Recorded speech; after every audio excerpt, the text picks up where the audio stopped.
Dr. Jimmy Brown here. First of all, thanks so much for stopping by. Hope you enjoyed today's video. I do have one quick request. Please be sure to like, subscribe, as I'm trying to grow the channel. And if you have any topics you want me to cover, please be sure to shoot me a note and let me know. I'll put them in the queue. Can't promise how fast I'll get to them, but hey, I'm looking for ways to help everybody out who visits. So that's it. Hope all is well. Hope you enjoyed today's topic. Hey, everybody.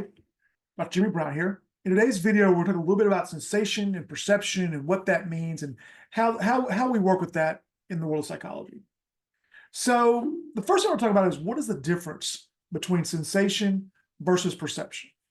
Sensation is basically any of the interaction with our senses that we feel in our environment. So for example, if we see light and it hits our eyes, that's sensation.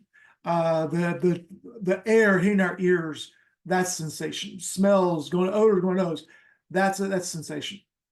Sensation is any of those things that interact with our five senses. Perception is how we understand and use the data that comes in from those sensations.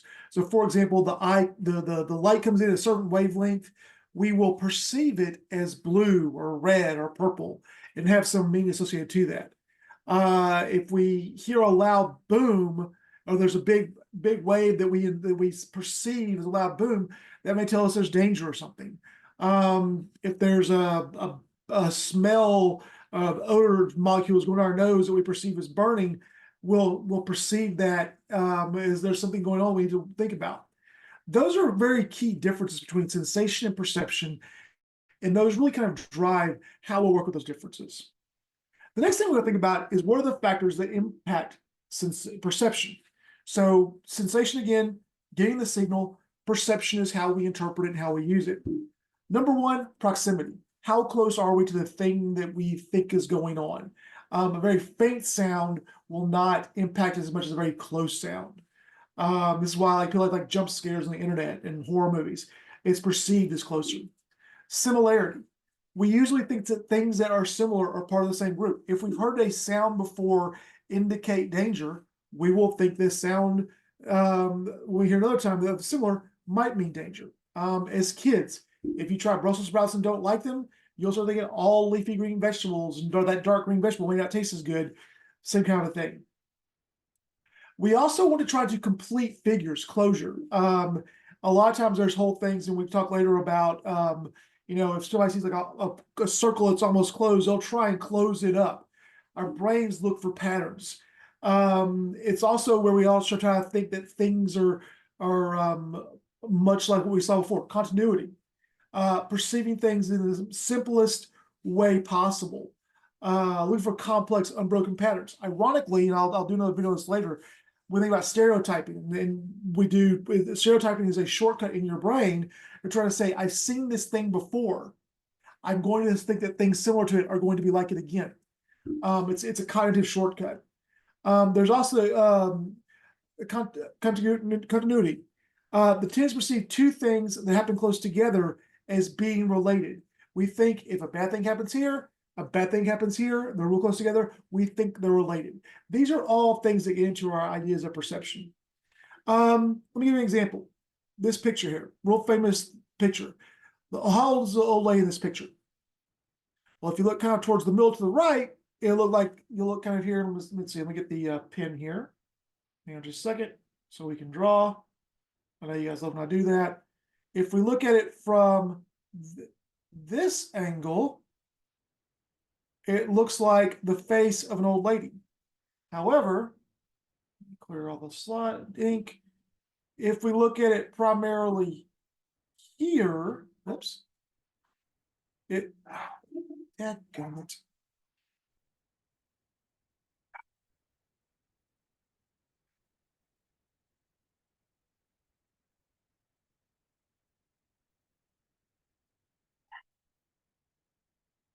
Get this out.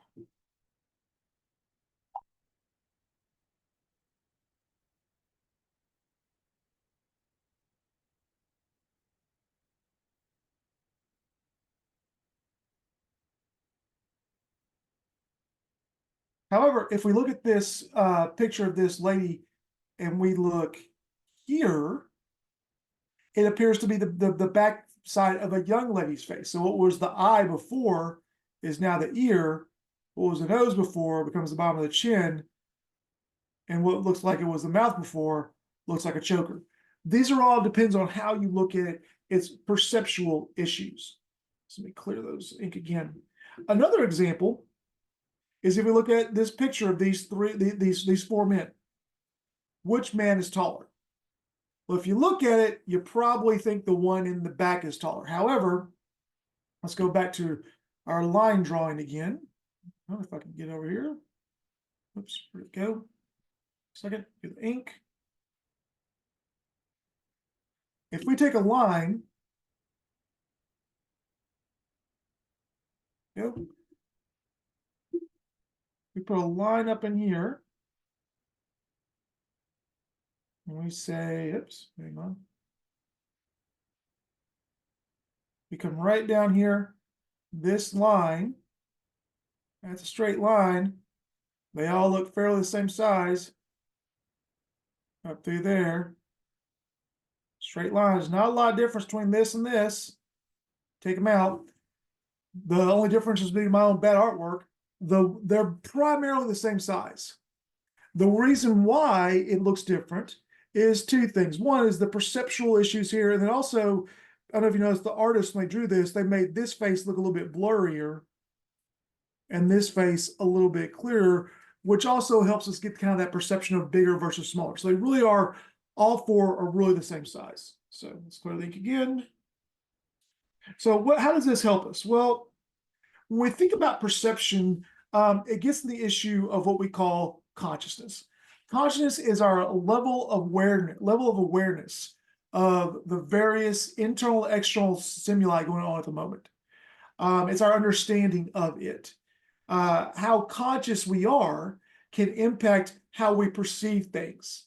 A lot of psychological research looks at this in terms of awake versus asleep, kind of the two main states. So either we say we're awake or we're asleep, but there's actually a whole lot of things in the middle.